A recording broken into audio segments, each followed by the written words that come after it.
வீட்டிலே ரோட்டு கடை ஸ்டைல் மசாலா பூரி எப்படி செய்யலான்னு வாங்க பார்க்கலாம்.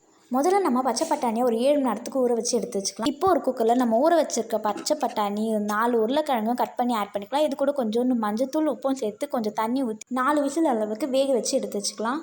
இப்போ இதில் இருக்க உருளைக்கிழங்கு தோலெல்லாம் எடுத்து நல்லா மசிச்சு எடுத்துக்கலாம். இப்போ ஒரு மிக்சியில் 2 வெங்காயம், ஒரு தக்காளி, ஒரு காஞ்ச மிளகாய், கொஞ்சோண்டு கொத்தமல்லி, 1 டேபிள் ஸ்பூன் சோம்பு, கொஞ்சோண்டு புதினா இதை நல்லா அரைச்சி எடுத்துக்கலாம். இப்போ ஒரு பேனில் ஒரு 4 டேபிள் ஸ்பூன் ஆயில் நம்ம அரைச்சி வச்சிருக்க பேஸ்ட்டையும் ஆட் பண்ணிட்டு கொஞ்சம் தண்ணியை ஊற்றி நல்லா கொதிக்க வச்சுக்கலாம். இது கூட 1/2 டேபிள் ஸ்பூன் மஞ்சத்தூள், 1 table spoon coriander powder, 1 table spoon red chilli powder நல்லா கலந்து விட்டுக்கோங்க. ஒரு 2 நிமிஷம் கழிச்சு நம்ம மசிச்சு வச்சிருக்க பட்டாணியும் உருளைக்கிழங்கும் ஆட் பண்ணிட்டு நல்லா கொதிக்கிற போது 1 ஸ்பூன் குழம்பு மிளகாத்தூள், தேவையான அளவுக்கு உப்பு ஆட் பண்ணிட்டு ஒரு 2 நிமிஷம் கொதிச்ச உடனே நம்ம இறக்கி வச்சுலாம். எப்பவும் போல் எண்ணெயில் பூரியை சுட்டி எடுத்துக்கலாம். இப்போ நம்ம மசாலா பொடி சூப்பராக ரெடி ஆகிடுச்சு. சுட சுட சாப்பிடும்போது செம்ம டேஸ்ட்டாக இருக்குது. மறக்காமல் உங்கள் வீட்லேயும் ட்ரை பண்ணி பாருங்கள். வீடியோ பிடிச்சிருந்தா மறக்காமல் லைக் பண்ணிவிடுங்க.